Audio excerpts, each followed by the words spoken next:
வணக்கம். இது செட்டிநாடு கேட்டில் ஃபார்ம்ஸ், காரைக்குடி, சிவகங்கை மாவட்டம்.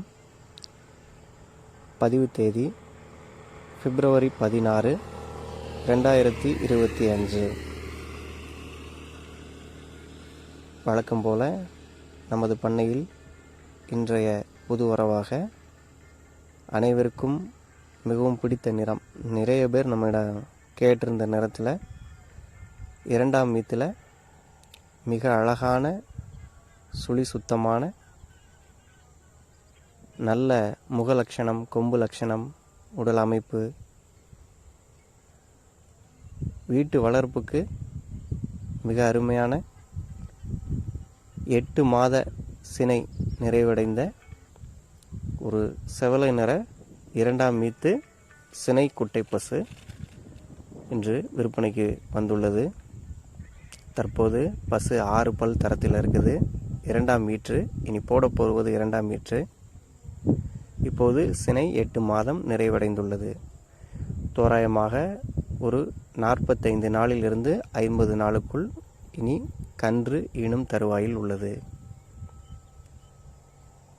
நமது பண்ணையிலிருந்து கடந்த 5 வருடங்களுக்கு மேலாக 1000த்திற்கு மேற்பட்ட எண்ணிக்கையிலான சிவகங்கை சர்க்கரை குட்டை இன சினை பசுக்கள், கன்று மாடுகள், வளர்ப்பு பசுக்கள், பண்ணை தேவைக்கு, இயற்கை விவசாய தேவைக்கு, வீட்டு பால் தேவைக்கு, வளர்ப்பு கன்றுகள், பால் மாடுகள், சினை மாடுகள் எல்லாமே விற்பனை செஞ்சுக்கிட்டு வர்றோம். அந்த வகையில் இன்றைக்கு இந்த குணமான நல்ல கை வளர்ப்புள்ள ஆண்கள், பெண்கள், குழந்தைகள் என யாருமே எளிமையாக கையாளத்தக்க வகையில்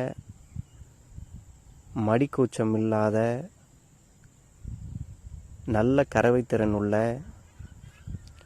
பாருங்கள் மடி விவரம் காட்டுறவங்களுக்கு, நல்ல தோல்பை சுருக்கம் உள்ள 4 காம்புகளுமே சீரான சமமான அளவில் உள்ள நல்ல பூங்காம்பு மடி உள்ள சினைப்பசு விற்பனைக்கு வந்துள்ளது. பின்புறத்தில் பார்த்தீங்கன்னா இதனுடைய தோல்பை சுருக்கம் உங்களுக்கு நல்லாவே தெரியும். நல்ல தோல்பை சுருக்கம் இருக்குது.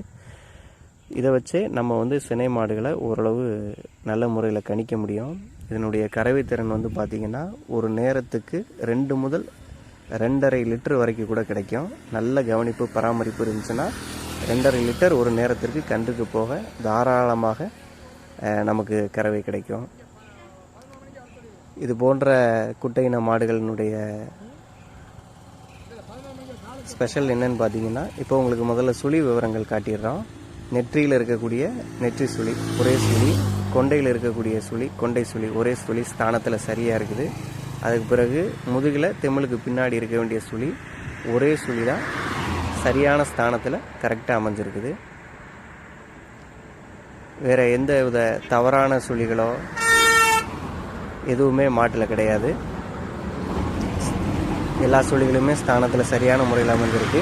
ஆக சுழி சுத்தமான ஒரு பசுவாக இந்த பசு இருக்குது. இப்பொழுது கயிறு பழக்கம், நடை பழக்கம் உங்களுக்கு காட்டுறோம். அதாவது யாரும் கையாளலாம். அதாவது பசு எந்த வகையிலையும் நடக்கும்போது, கயிறு பிடிச்சிட்டு போகும்போதோ எந்த ஒரு கெட்ட பழக்கங்களும் எதுவுமே இல்லை. இழுத்துக்கிட்டு போகிறது அந்த மாதிரி எந்த ஒரு குணமே கிடையாது. நீங்களே பார்த்துருக்கலாம். இதுவரைக்கும் மாட்டுக்கு மூக்கணாங்கயிறே போடலை. காரணம் என்னன்னு கேட்டிங்கன்னா, பசு அந்த அளவு சாதுவாக இருக்கிறது. இதுவரை நம்ம பண்ணையிலேருந்து கடந்த 5 ஆண்டுகளில் எவ்வளோ பசுக்கள் வாங்கி வளர்த்து விற்பனை பண்ணியிருக்கிறோம். இது பார்த்திங்கன்னா இன்றே வந்த முதல் நாளே நம்மள்ட்ட அவ்வளோ ஒரு இணக்கமாக பழகுது. அதனால் புதிதாக நாட்டு பசு பால் தேவைக்கு, குழந்தைகள் பால் தேவைக்கு, வீட்டு பால் தேவைக்கு கேட்குறவங்க கூட இந்த பசுவை தாராளமாக எந்த வித பயம் இது இல்லாமல், சந்தேகம் இல்லாமல் தாராளமாக நீங்கள் வாங்கி வளர்க்கலாம். இந்த பசு பார்த்திங்கன்னா 3.5 அடி உயரம்தான். நம்மளுடைய சிவகங்கை நாட்டின மாடுகளுக்கு பார்த்திங்கன்னா குறைந்த அளவு பொருட்செலவிலேயே, குறைந்த அளவு தீவன மேலாண்மையே போதுமானது. மேய்ச்சல் இருந்துச்சுன்னா எந்தவித செலவும் இல்லாமல் வீட்டு தேவைக்கான பால், உங்களுக்கு தேவையான சத்தான பாலை தாராளமாக உங்கள் வீட்டுக்கு எடுத்துக்கலாம். தொடர்ந்து நம்மளுடைய யூடியூப் சேனலை சப்ஸ்கிரைப் பண்ணி வச்சுக்கோங்க. நம்மளுடைய பதிவில் எல்லாருமே தொடர்ந்து பாருங்கள். உங்களுக்கு இந்த குணமான செவலை நிற அழகான நாட்டு பசு பிடிச்சிருந்துச்சுன்னா ஸ்க்ரீனில் எங்களுடைய தொடர்பு எண் கொடுத்துருக்குறோம். தொடர்பு கொண்டு விலை விவரங்கள் எல்லாமே பேசி தெரிந்து கொண்டு தமிழ்நாடு முழுவதும் நம்ம வாகன வசதி ஏற்படுத்தி பண்ணி கொடுக்குறோம். இந்த பசு பிடிச்சிருந்ததுன்னா கூப்பிடுங்க. எங்களால் முடிந்த அளவு பெரிய லாப நோக்கம் இல்லாமல் கடந்த 5 ஆண்டுகளாக பண்ணிட்டு வரோம். நியாயமான விலைக்கு உங்களுக்கு பசுவை கொடுக்குறோம். தொடர்ந்து நம்மளுடைய பதிவில் பார்த்துக்கிட்டே இருங்க. உங்கள்கிட்ட இருந்து கிடைக்கக்கூடிய வரவேற்புக்கு நாங்கள் எங்களால் இயன்ற அளவு தொடர்ந்து நல்ல பசுக்களை உங்களுக்கு கொடுக்கறதுக்கு எங்களால் இயன்ற அளவு நாங்கள் உங்களுக்காக உழைக்கிறோம். இந்த ஆதரவுக்கு ரொம்ப கடமைப்பட்டிருக்கிறோம். நன்றி.